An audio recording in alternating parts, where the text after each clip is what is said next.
Okay, so we have three guest speakers today. I'm here, I exist solely for one reason, which is to make sure that they adhere to the 25-minute limit, right? Yes. So now I know what you're thinking. You're thinking, how could a weak old man like myself possibly enforce such a thing? There are three of you, there's one of me. Yeah, well, guess again. Come, boys, girls. These are our best and strongest students. Sarah Constantinople. Yeah, what? No? That's not your name? No. What's your name? Alana. Olana. Olana Verhoeven? No. Oh. Okay. All right. And, of course, Victor Shakopoulos. What? It's Tyler. Tyler? Tyler Verhoeven? No. Ah. Jeff, I think we know who's Dickie. Well, okay, so going forward, the first person coming up is going to be Colm Kelleher, and he is going to talk on the UAP and parapsychology, lessons learned from managing a Pentagon classified study. So,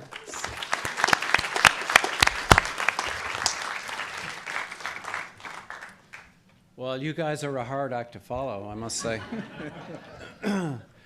Thank you so much, Jeff, for inviting me. I think this last 24 hours has been tremendously educational. I'm a biochemist by trade, and pretty well nothing that I've heard in the last 24 hours I've heard before. So it has been tremendous. I look forward to another 48 hours of bliss. So I'm going to talk about a program called OSAP, and it was run between 2008 and 2010. I was the program manager of that program. So OSAP is going to be an acronym that's used pretty frequently. The second acronym I'm going to use is NIDS, N-I-D-S, which stands for the National Institute for Discovery Science, which was a program that was funded, privately funded, that was focused on the UFO topic between 1996 and 2004. So what was OSAP? It was a $22 million program that was focused on UFOs. It was run out of the Defense Intelligence Agency, and it was overseen by another intelligence agency, the Undersecretary for Defense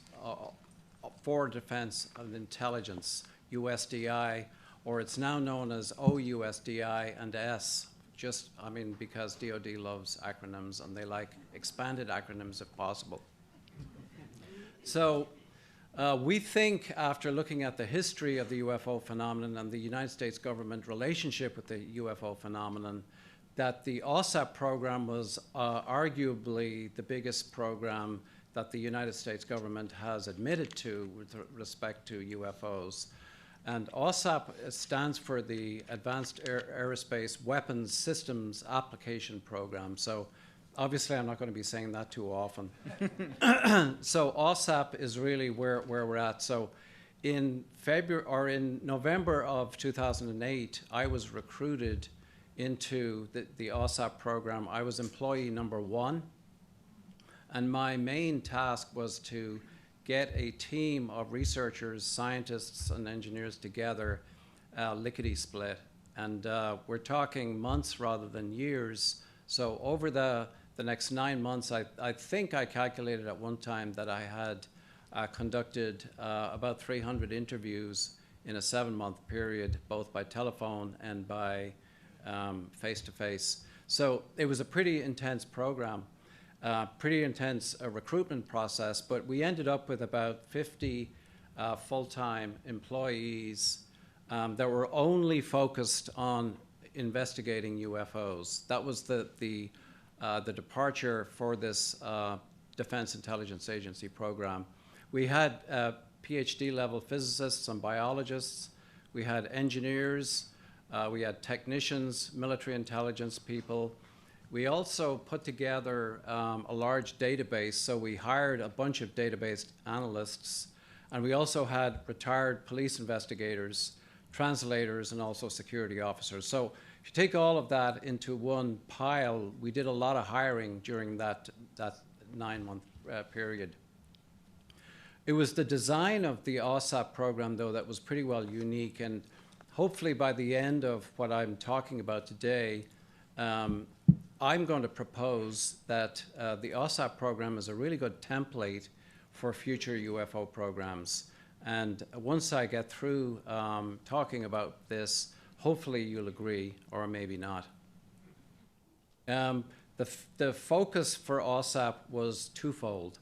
Number one, it was exclusively focused on measuring UFO performance. In other words, sensors were used to capture UFO performance. But the second and more controversial part of the OSAP program was that it was investigating effects of UFOs on people. And that sort of began to once you started following that data stream of looking at effects of UFOs on people, you started getting into physiological effects, you started getting into pathological effects, psychological effects, and ultimately what ended up was that once we started interviewing people, we started getting evidence of paranormal effects as a result of interactions with UFOs. Now, as you can imagine, that was quite controversial to the management team in the Defense Intelligence Agency. But the working group that I was associated with were a set of engineers and a set of scientists at DIA who were incredibly interested in designing a program where both of these arms of research were baked into the program. And so we baked it in terms of training investigators, in terms of database structure. In fact, the entire database that we created was focused not only on UFO performance, but also on effects of UFOs. So OSAP was primarily a field research program. It was not, it was not a contract to generate a whole bunch of white papers. We were definitely focused and we were engineered to get out into the field and do a lot of research. So this slide here really sums up the ethos that surrounded both OSAP and also the National Institute for Discovery Science. We knocked on a lot of doors. One of our sort of departure points was a place called Skinwalker Ranch, which was in the northeastern Utah. And we knocked on dozens and dozens of doors in northeastern Utah. And the upshot of this was that we began to ask the question whether or not the paranormal activity and UFO activity that was on Skinwalker Ranch was unique to Skinwalker Ranch, or was it actually, was Skinwalker Ranch, just a sort of a drop in the ocean that happened to be really well studied. And after going in a 2-mile radius around the property, we knocked on every door within a 2-mile radius of the Skinwalker Ranch, and we found that there was a plethora of activity that happened in the area around Skinwalker Ranch. So we got answers to our questions pretty quickly. Skinwalker Ranch was not unique. There was nothing nothing unique about it. Neighbors and neighbors of neighbors were experiencing the same kind of activity that was seen on Skinwalker Ranch. So this just gives you an idea of what the scope of OSAP was.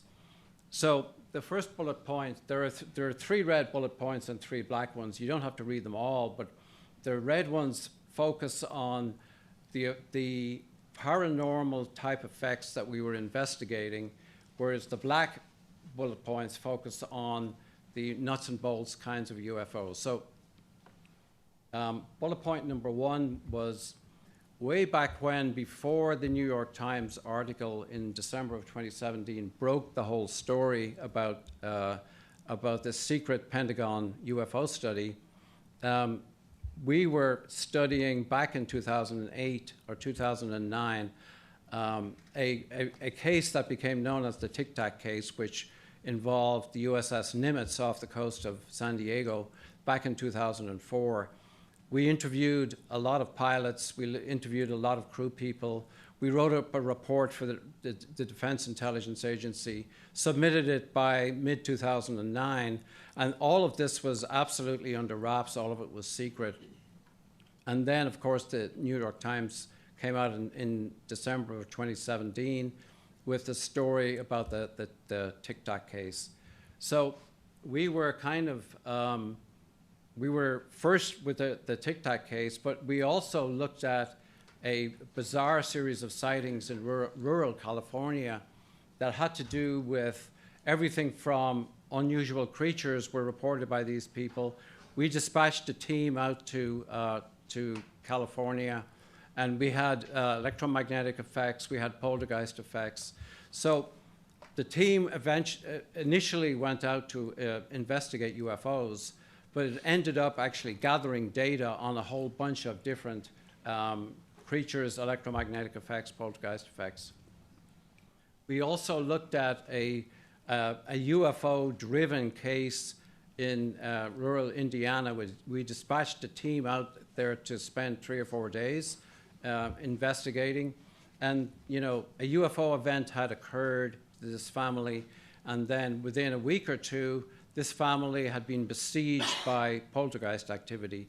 So, you know, the report that we wrote was a twofold report to the Defense Intelligence Agency, and it actually focused on the UFO event. It had also focused on the poltergeist series of activities. So we found over time, during the 27 months of the program, that the more reports that we submitted, and we submitted a total of 100 technical reports in 27 months to the DIA, we found there was more and more controversy happening as these reports were being submitted to the DIA. And the reason for that is that the scope of OSAP in terms of following the data conflicted with some of the priorities that were happening at DIA.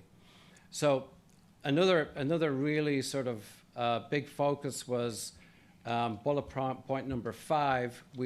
And this is sort of in the classic UFO investigation tradition, the design of an autonomous UAP surveillance platform.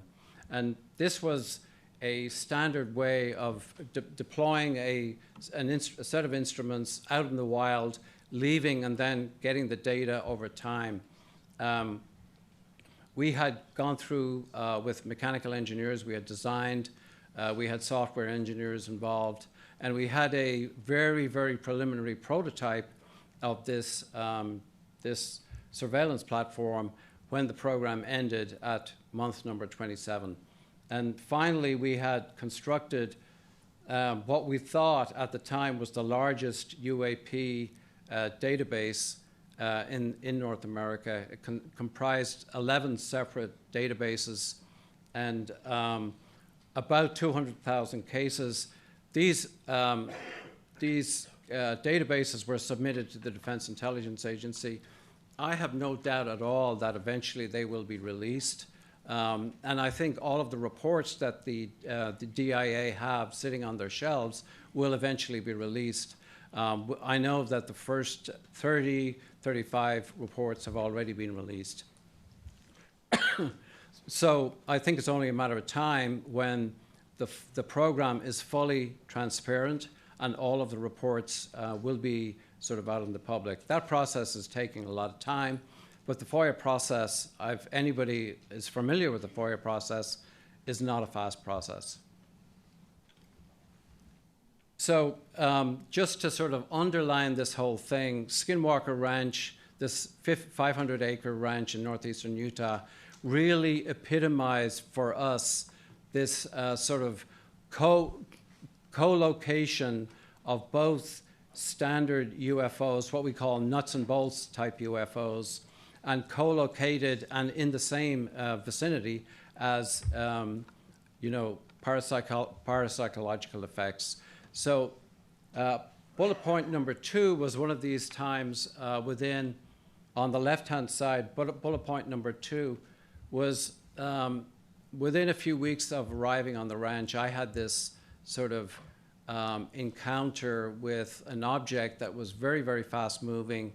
It came from the north over Skinwalker Ridge, which is a ridge that bounds the northern edge of the property. And I was with a physicist at the time, and it came right over our heads, silently, brightly lit, but you could see a structure underneath, and did a perfect hairpin turn right over my head with G-forces that would have made, strawberry jam of most people in the cockpit.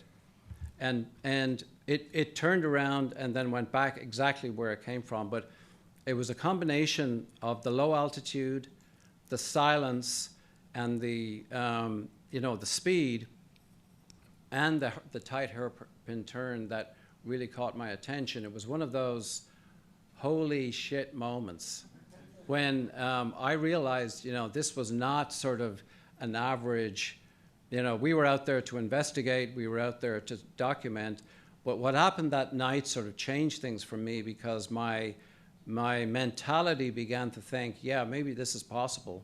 And so it was sort of a change in my, in my demeanor.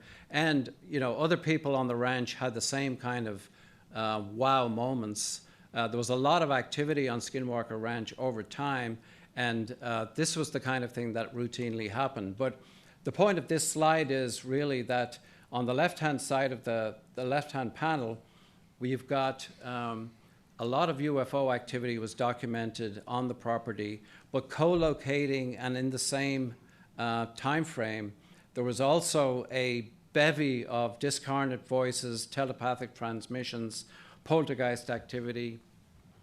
We had multiple different types of orbs seen on the property, and these are these baseball-sized orbs that are blue, red, and white. And, different orb colors seem to have different behaviors, and some of those behaviors were not particularly healthy to humans, the blue orbs especially.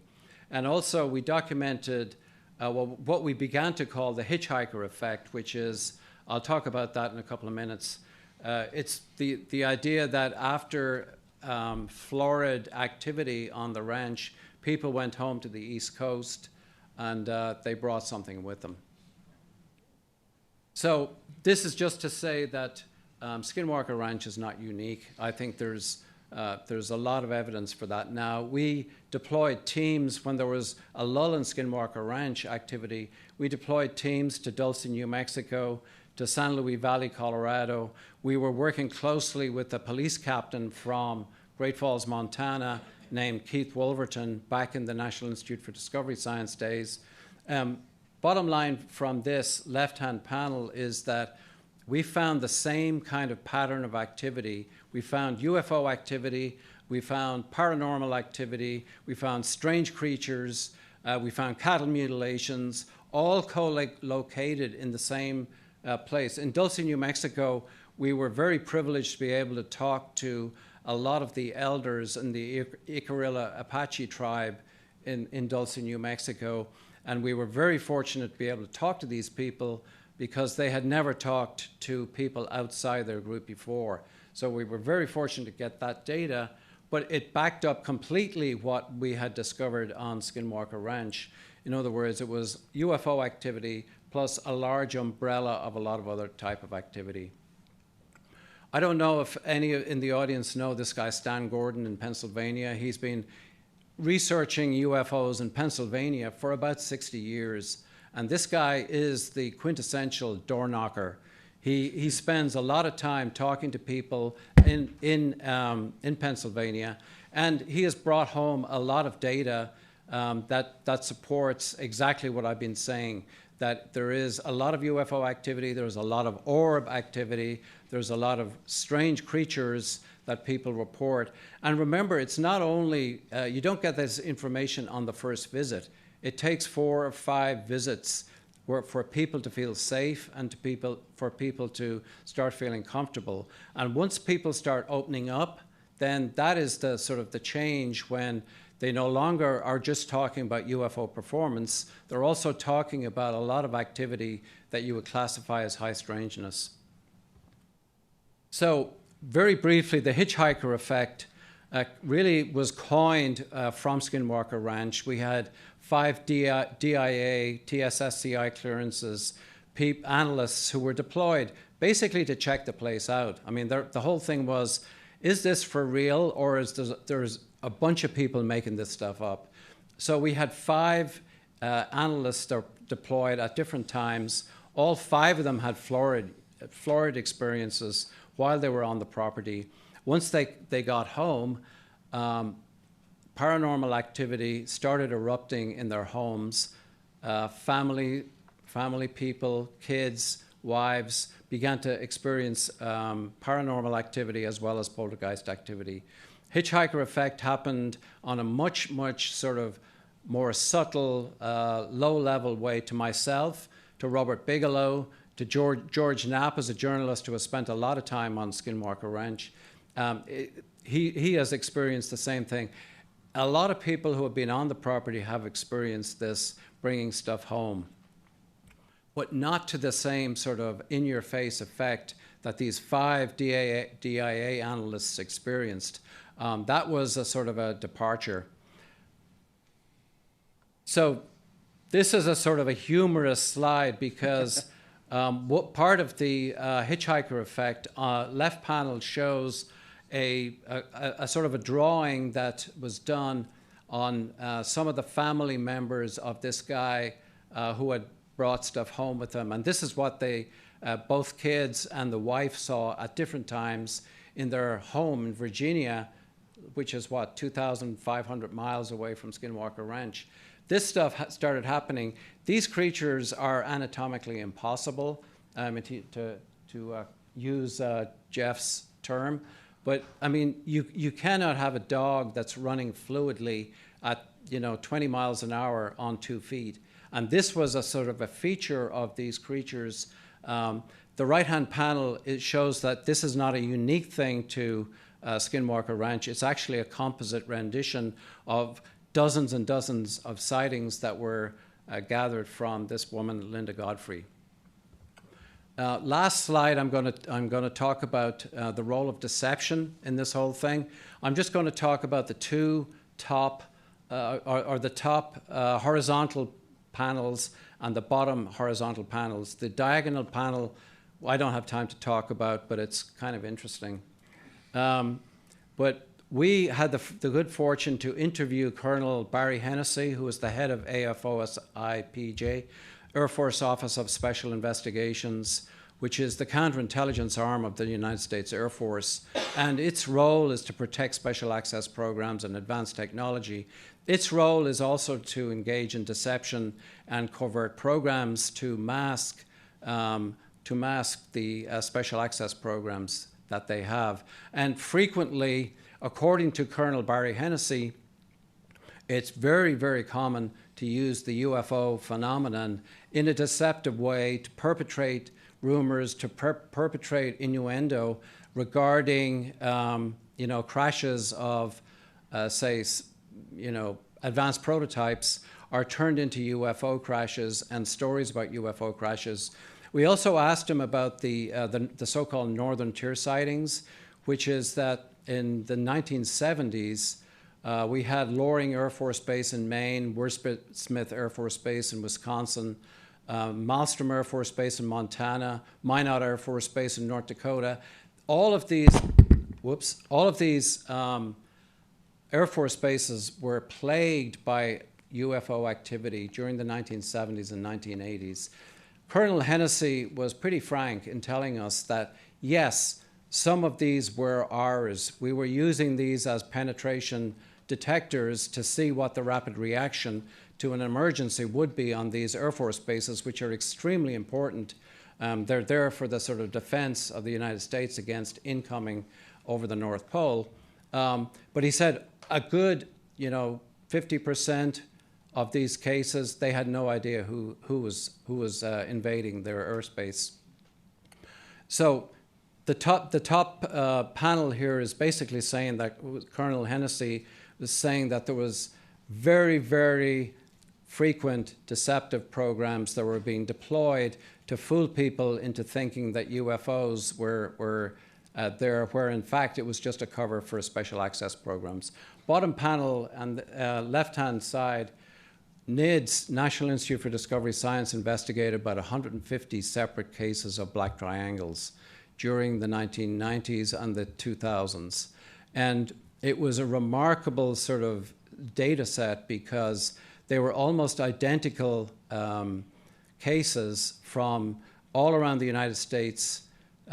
People were seeing these large, football field-sized objects, triangular in shape, brightly lit, extremely low flying, and we're talking treetop level. We're not talking 1,000 feet, treetop level, and completely silent. They were flying over people's homes and homesteads in the United States. They were floating down interstate highways. And, after the first 10, we began to say, if this is a United States Air Force Special Access Program, these pilots are absolutely crazy. They're probably on DMT. But after the first 100 cases, we began to realize, something else is going on. So the hypothesis we came up with was that, in fact, the phenomenon was probably mimicking special access programs, because there is really no other explanation for these low-flying, they're incredible safety hazards for these low-flying aircraft to be literally treetop level over populated areas. It just would not happen. People would be fired immediately in that situation, and they would lose their security clearances. So bottom line is, there are two lenses of deception for investigating UFO activity. Those two lenses cause a blurring of the actual UFO phenomenon. So it is one reason why we think that it has been pretty slow going in terms of coming to good data on the UFO phenomenon. This phenomenon has been in our faces for 75 years, and we have not made a lot of progress in the investigation of this phenomenon.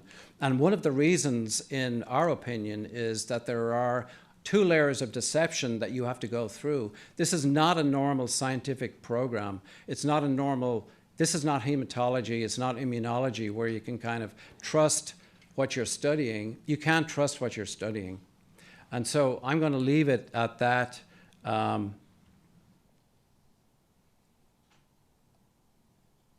And I don't think there's questions.